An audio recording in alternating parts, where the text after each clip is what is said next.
Imagine being 14, dressed in the finery your family has saved for years, silk folded like a promise, a circlet braided from threads of rope and ribbon, a single silver coin tucked in a palm that trembles because trembling is what a young body knows how to do. You are told this day belongs to a goddess. You are told it is honor.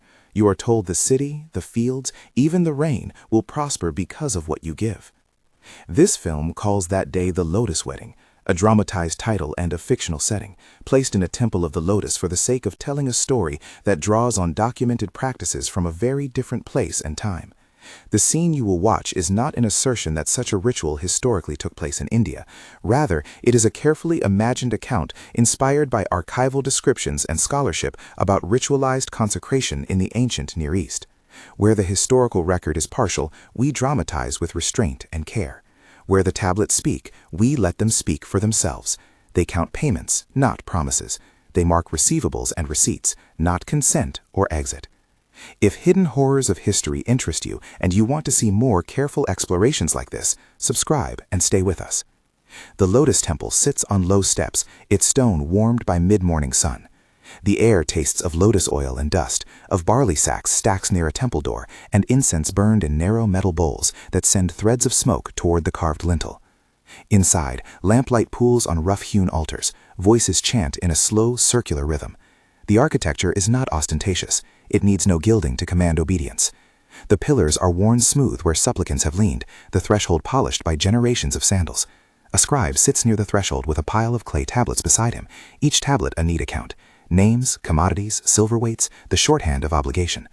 Beltani, the name appears in the few surviving records with slight variations, sometimes Beltani or Belani, is 14 and small for her age. Her eyes are dark and quick, her hands still know how to hold a plow, but it is the trainer Iltani who will teach her the other-handedness the temple demands. The tilt of a head during a hymn, the precise way to fold a veil so it reads as devotion rather than shyness, the softening of expression that reads to strangers as welcome. Iltani, older and practiced, speaks to the girls as if voice and body were a single instrument to be tuned. She teaches scent, a drop of jasmine oil on each wrist, a rose sugar for the breath, and music, a selection of phrases in an old litany that the town says pleases the goddess. She shows them how a single look, placed at the corner of a stranger's eye, can be measured and deployed like alms.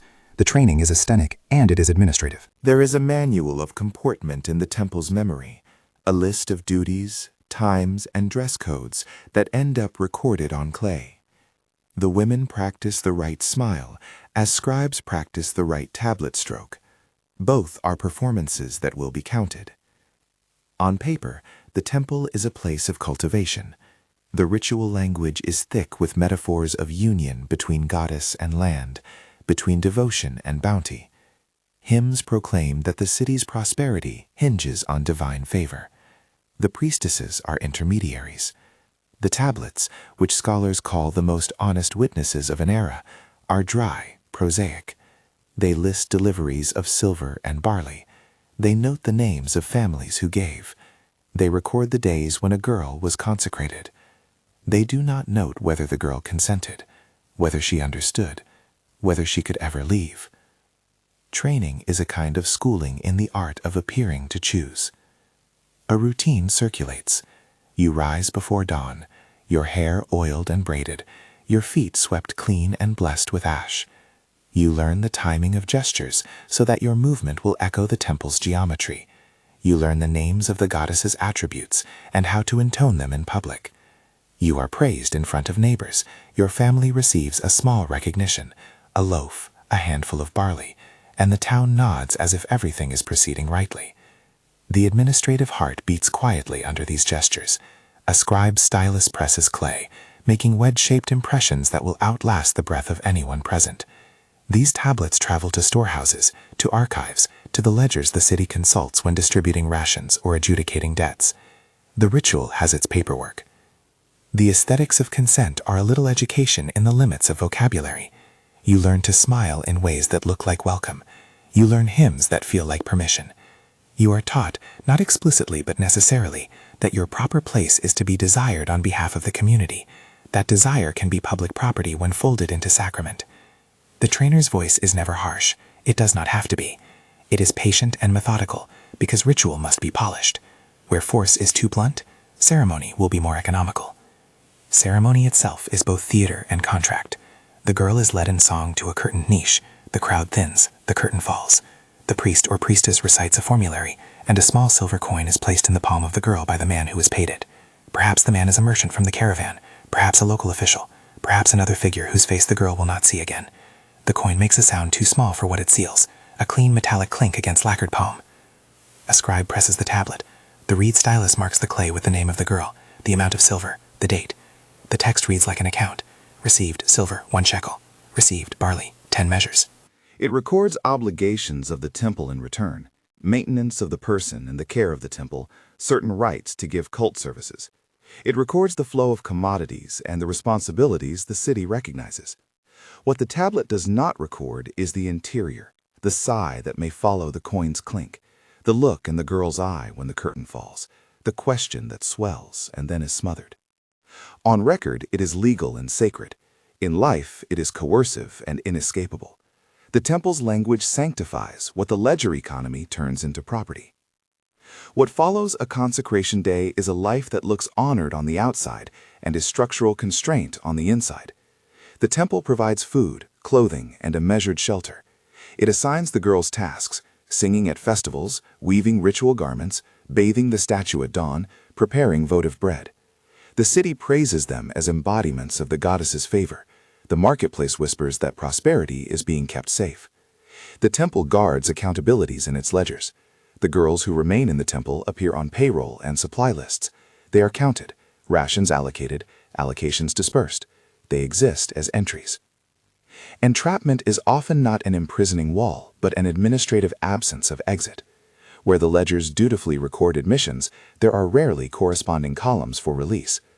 A tablet will note when a girl enters the temple service and will list the payment attached. The same archive will not, in most cases, record how a girl ceases to be part of that list. Sometimes a tablet stops naming a woman without explanation. Sometimes a name dissolves into a notation that marks no longer present.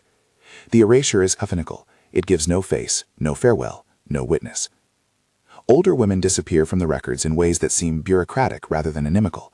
One year a woman's name is there, and the next year the ledger omits it, as if she had been transferred off the books. There is no scandal attached to that absence in the administrative files. In the town, older women are simply less visible. They no longer sit on the steps in singing garments. The temple's memory has room for commodity flows, but not for personal histories. This is where archives are most revealing and most willfully silent. Clay tablets, in their matter-of-fact voice, tell us what the institution found worth noting. Scribes, trained to record economic facts and ritual calendars, did not, and perhaps could not, inscribe the moral logic that made consent impossible. The stylus cannot press what was unspoken. Beltani keeps secrets the way other people keep recipes.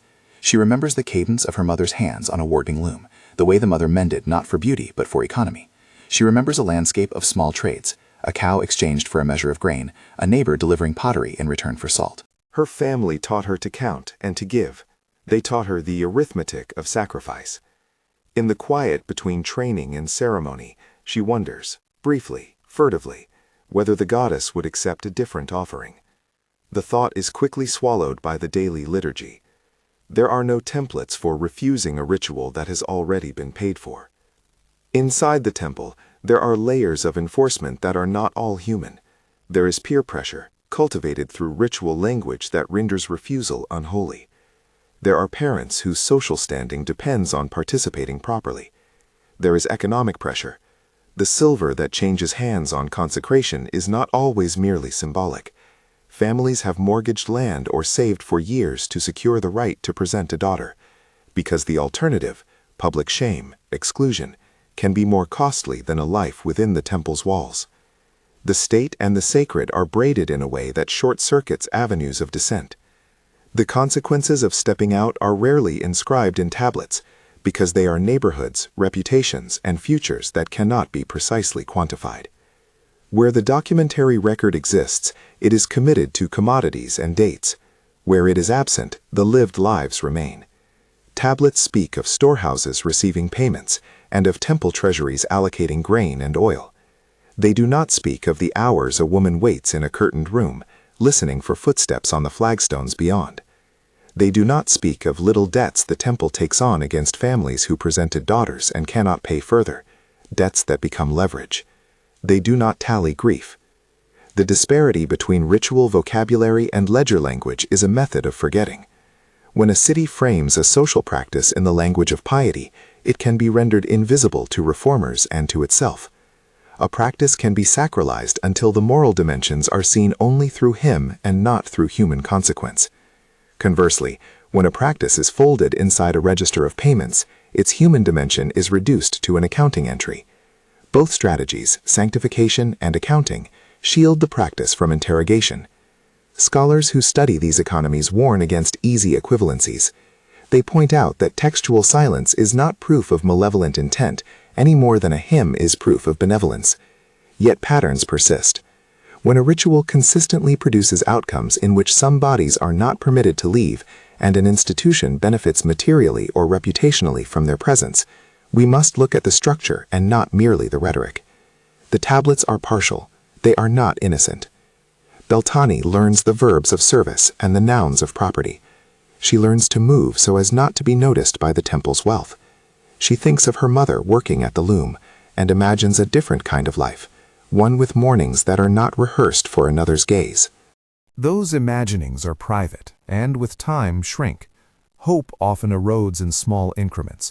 A missed letter, a ration that appears late, an illness that is quietly neglected because the ledger does not allocate for it. These are the slow accounting errors that diminish a person's world.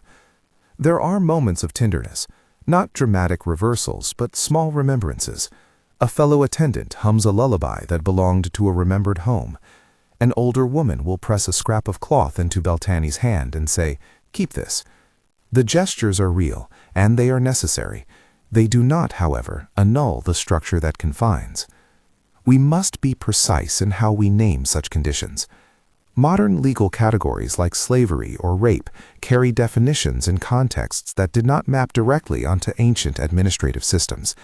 It is more accurate and also more ethically careful to speak of ritualized servitude, of constrained agency, of situations where consent is functionally impossible because of the interplay of economic necessity, social sanction, and bureaucratic permanence. These terms do not soften the harm, they sharpen our scrutiny. Why does history bury such practices under euphemism and symbol? There are reasons of self-preservation. Societies that rely on rituals to justify economic or political arrangements have incentives to frame those rituals as sacred. Sacredness confers legitimacy and thwarts critique. There are also material reasons. Recording an entry as a payment or a dedication simplifies administration. It is bureaucratically efficient to note that grain or silver changed hands and that a person was admitted into temple service. Recording descent is messy, requires testimony, risks scandal, and can entail liabilities the institution prefers not to underwrite. Memory complicates the ledger. Oral accounts, when they survive, often tell different stories than clay tablets. Oral memory remembers faces and songs and broken promises. Tablets remember volumes. When memories and ledgers are set side by side, historians sift the consonances and dissonances to get a fuller picture. Sometimes what is recorded in stone confirms what survivors say. Sometimes the archive is a cold ledger that leaves too much unsaid. The Lotus Wedding, as we presented, is attentive to both registers. It dramatizes the human interior, the small resistances and the quiet capitulations, while it continually returns to the clay tablet's austere voice, the coin, the scribe, the record. That interplay between ceremonial language and administrative prose is the engine of the story. Ritual vocabulary sacralizes and masks, the ledger institutionalizes and erases. Together, they make refusal difficult. There were moments when the apparatus experienced friction. Families pleaded for return. Sometimes a man who had paid wished to restore a girl's freedom. Sometimes the temple's own records conflicted and mistakes were made. But the machinery was calibrated to steady the system. A single scribe's error could be corrected by another clay pressing. A priest's word could rebalance a ledger line. The apparatus had redundancy built into it precisely to prevent singular acts of mercy or error from rupturing the equilibrium. What becomes of those who do not appear in the ledgers anymore? Their absence is a kind of historical anonymity that asks for imagination and careful, respectful conjecture. Some may have died. Disease and childbirth complicated lives with little medical safety. Some may have been married or transferred. Not all absences are sinister. Yet the regular pattern of omission raises questions. When names vanish without notation, when praise songs continue but the voices are fewer, we must ask who counted and who was allowed to be counted.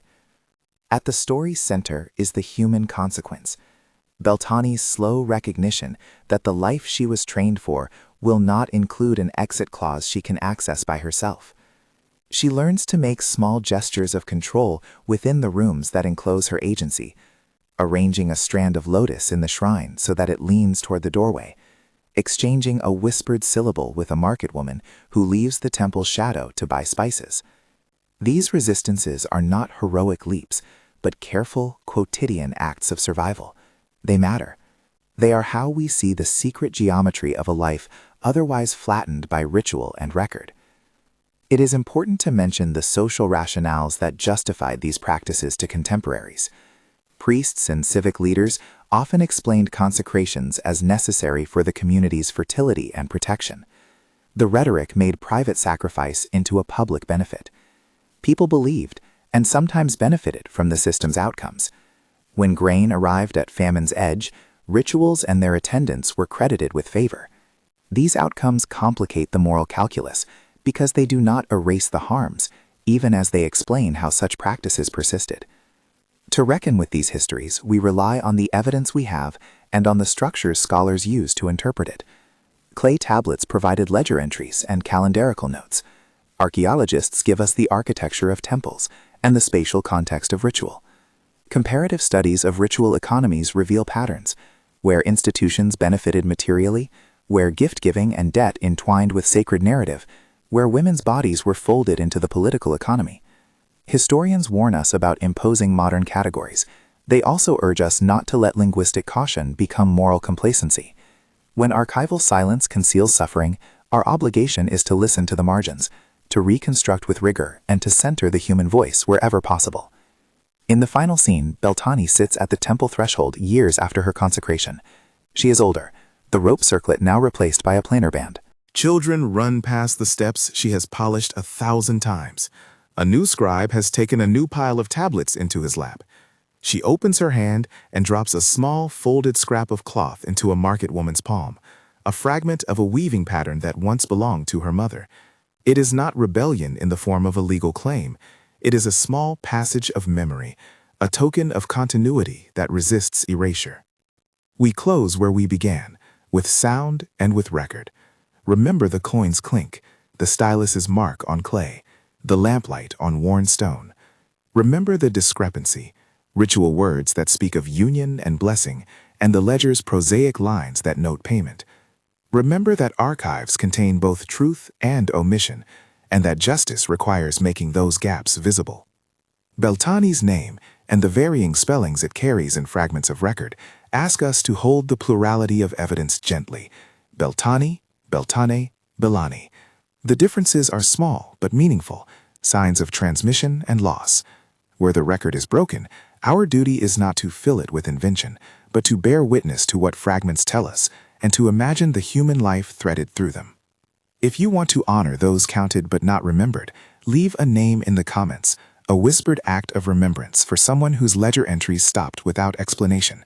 Share this piece, reflect on what institutions count and what they silence, and consider how modern practices still manage the balance between ritual, economy, and human dignity.